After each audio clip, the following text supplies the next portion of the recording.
जी नाज़रीन, प्रोग्राम आख़िर छा कजे में मेज़बान अली रज़ा मंगी तव्हांजे आॾो हाज़िर आहियां। नाज़रीन, थर बदिलाईंदो पाकिस्तान जो इहो जेको नारो आहे उहो पाण ॿुधंदा अचूं पिया ऐं थरकोल खां पोइ जेका सूरत हाल आहे उहा मुख़्तलिफ़ थींदी नज़र अचे पई। थर में बिजली पैदा थिए पई। थर कोल ब्लॉक 1 ऐं 2 ते कमु हली रहियो आहे। अॼु सिंध जे वॾे वज़ीर मुराद अली शाह ॿुधायो आहे त 13 ब्लॉक आहिनि जिन मां असां 2 ते कमु कयूं पिया।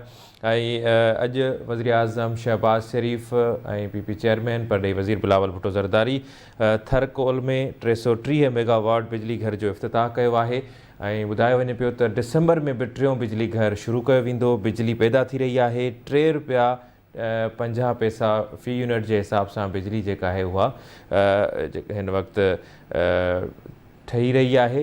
ऐं थर में हिन वक़्तु कहिड़ी क्वालिटी जो कोयलो मौजूदु आहे, थर जे लाइ आलमी दुनिया छा थी चवे, थर जो जेको कोयलो आहे या रिसोर्सिस आहिनि उहे मक़ामी माण्हुनि ते केतिरा सैकड़ो ख़र्च थियनि पिया ऐं केतिरा सैकड़ो ख़र्च थी रहिया आहिनि।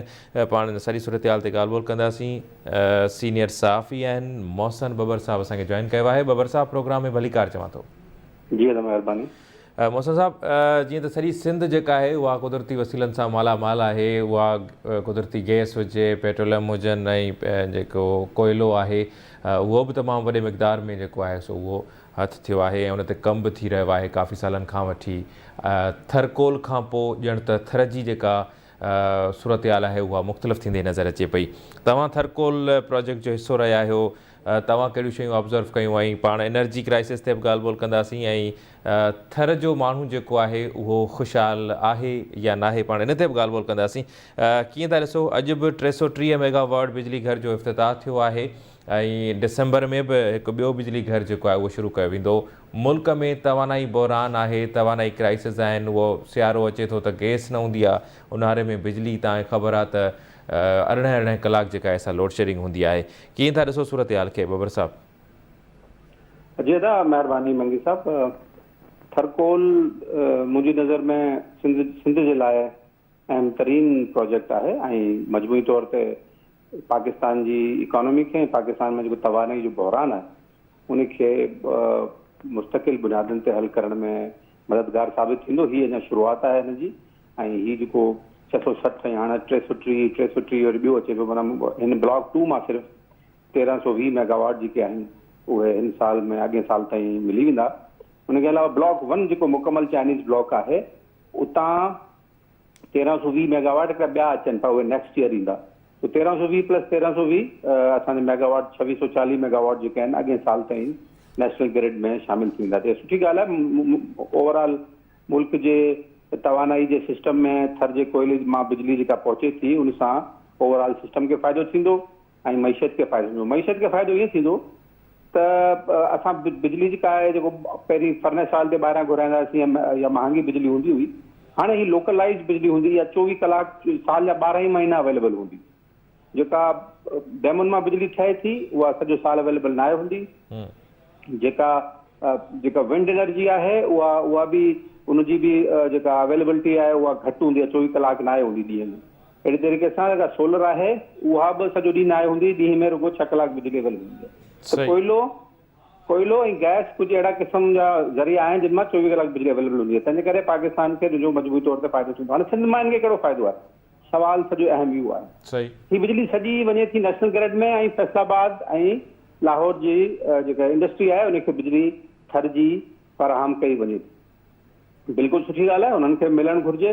पर इशू इहो आहे ॾिठो वञे त छा असांजी सिंध जी जेका ज़रूरत आहे उहा पूरी थिए थी? सिंध में हींअर बि 10 खां 12 कलाक ऐं 14 कलाक बिजली जो बहरान या लोड शेडिंग मौजूदु आहे ऐं जेको आहे असां हिन सिलसिले में जेको बहरान आहे उनखे हल करणु मदद करणु इहो मक़सदु हिन मां डायरेक्ट असांखे फ़ाइदो न पियो थिए।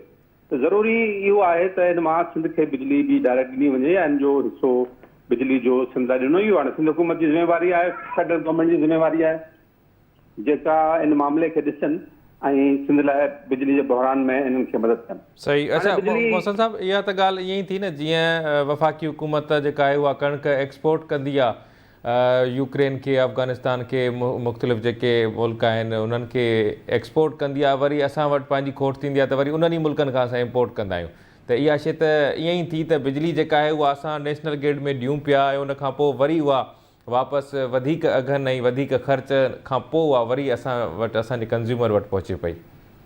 जी बिल्कुलु, इहा बिजली तव्हां सम्झो त लाहौर मां फ्री असांखे मिले थी वापसि हैदराबाद खे, सिंध खे। ज़ाहिर हैदराबाद में इन करे जो मां चवां थो त मटियारी जे वेझो वञी ही लिंक थिए थी सेखाट वटि लॻल आहे सॼो ट्रांसमिशन सिस्टम NTDC जो, उन में वञी लिंक थिए थी, नेशनल ग्रिड खे मिले थी। इन जे विच में किथे बि कंहिं बि शहर खे बिजली जेका आहे इहा थर जी नाहे ॾिनी वेंदी।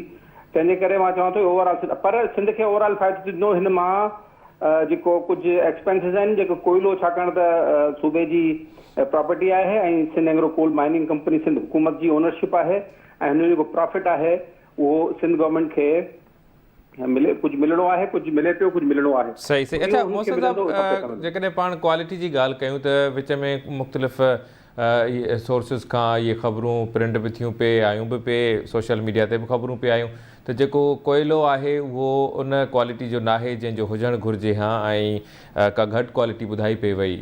हिकिड़ो सुवाल त मुंहिंजो इहो आहे, ऐं ॿियो सुवाल इहो आहे त पूरी दुनिया में इहो ॿुधायो वञे थो त जेको कोयलो आहे उहो माहौल दोस्त बिजली पैदा नथी थिए, उनजे करे विंड ऐं जेके ॿिया सोर्सिस आहिनि उहे जेके आहिनि वधीक कारगर आहिनि। त तव्हांजी बि माहिरनि सां उते तव्हां गॾिजी कमु कयो आहे, माहिरनि सां तव्हांजी ब्रीफिंग्स बि थियूं हूंदियूं, मुख़्तलिफ़ जेके आहिनि से इन मामले ते तव्हां स्टडीज़ बि कयूं हूंदियूं, त तव्हांखे कहिड़ी सुध पई इन हवाले सां? जो हिनमें त को शक ई न आहे त कोयलो दुनिया में किथे बि माहौल दोस्त नाहे। कोयले जो ॿारणु, चाहे उहो बिजली घर लाइ हुजे, चाहे उहो सिरनि जे बटन जे लाइ हुजे, चाहे उहो सीमेंट फैक्ट्रियुनि लाइ हुजे, चाहे ॿिए कंहिं कम जे लाइ हुजे, त कोयलो कॾहिं बि माहौल दोस्त नाहे रहियो।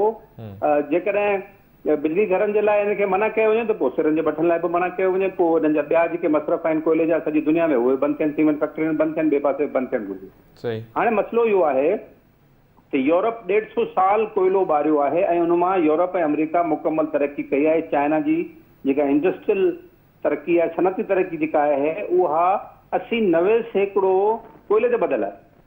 हाणे उहे अमेरिका ऐं यूरोप पंहिंजी तरक़ियूं करे रहिया आहिनि, चाइना तरक़ी करे रहियो आहे। ख़ुदि इंडिया जेको आहे, इंडिया जा बेसिस बि कोयले, गुजरात जो सॼो जेका इंडस्ट्रियल तरक़ी आहे, जेका मईशत जी तरक़ी गुजरात जी, महाराष्ट्र जी आहे, उहा सॼी कोयले ते बेस थियल आहे। हाणे कोयलो जॾहिं असांजो जॾहिं सिंध जो वारो आयो, असां लेट कईसीं, असांखे 25-30 साल लेट थी विया, असांखे कोयलो पहिरीं कढणु खपंदो हो। असांजो जॾहिं वारो आयो, पाकिस्तान जो ख़ासि तौर ते सिंध जो वारो आयो आहे त इंटरनेशनली हिकिड़ी लॉबिंग शुरू थी वई आहे, हिकिड़ो सिलसिलो शुरू थिए, बंदि कयो, वॾो माहौल ख़राबी आहे। असांजा पाकिस्तान में बि कुझु दोस्त हिन हवाले सां कनि था। हीउ सिंध जो हिकिड़ो रिसोर्स आहे, सिंध जो एनर्जी रिसोर्स आहे। सिंध जा तेल ऐं गैस जा वसीला जेके आहिनि उहे तेज़ी सां घटिजी रहिया आहिनि, ऐं असांखे अॻिते हली कोयलो जेको आहे उहो सिंध खे फ़ाइदो ॾींदो ऐं इहो ई फ़ाइदो ॾींदो। हाणे माहौल दोस्ती सॼी ॻाल्हि हिकिड़ो त इहो आहे त हिन में कोई शक ई कोन्हे, जी मूं पहिरीं अर्ज़ु कयो त हिन में माहौल में थिए थी, केतिरो ख़राबी थिए थी। हिन जा हाणे टेक्नोलॉजी बहितर अची वियूं आहिनि, हिन जे माहौल जी ख़राबी खे घटि कनि थियूं, ख़तमु नथियूं कनि, पर हाणे टेक्नोलॉजी अची वियूं आहिनि जंहिंसां माहौल जी ख़राबी घटि थिए थी। तंहिंजे करे इहो हाणे इहो basically international politics, climate change वारी जेका आहे, इहो हुन जो पार्ट एंड पार्सल आहे। असां त पाकिस्तान 0.2% बि माहौल में जेका ख़राबी न पैदा कंदा आहियूं कोयले जे करे या पोल्यूशन जे करे। ओवरऑल सॼे मुल्क में इंडस्ट्री जेका बि आहे, जेको बि धुओं निकिरे थो, जेको बि शइ निकिरे थी, दुनिया जा मुल्क जेके 3 वॾा आहिनि उहे चाइना, यूरोप ऐं अमेरिका आहिनि, जेके माहौल खे ख़राबु कनि था। साॻी तरीक़े सां इंडिया बि लॻभॻि 40-45 हज़ार मेगावाट जेका कोयले ते ठाहे थो, तो उते बि थिए पई। असां त अञा त 3000 ते बि कोन पहुता आहियूं, 4000 ते कोन पहुता आहियूं। अच्छा बबर साहब, इन क़िस्म जा जेके गेम चेंजर मनसूबा हुजनि था, उन्हनि में सुस्त रफ़्तारी नज़र ईंदी आहे।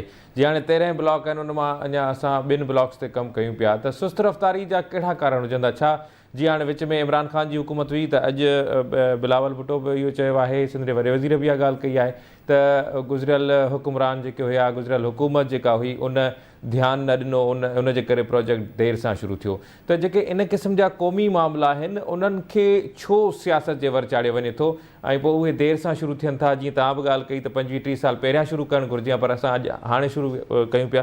त इन क़िस्म जा जेके आहिनि, छा उन्हनि जे पुठियां सिर्फ़ु सियासी कारण हुजनि था, सुस्त रफ़्तारी जो जेको कारण आहिनि, या के ॿिया बि कारण थी सघनि था?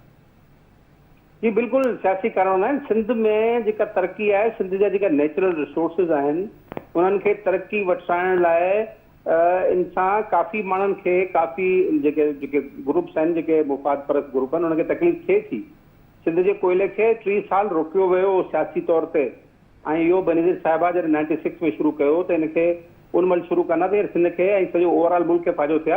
पर ज़ाहिर सियासत आहे, डैमुनि जी सियासत हुई, कालाबाग डैम ते तमामु घणो ज़ोर हो, सॼो ज़ोर होॾां पे लॻायो वियो त डैम ठहंदा त बिजली जी क्राइसिस ख़तमु थींदो, कोयले जी ज़रूरत ई न आहे। ऐं कोयलो ख़राबु आहे, इहा बि प्रोपेगेंडा कई हुई त कोयलो थर जो ख़राबु आहे ऐं ईअं आहे कोन।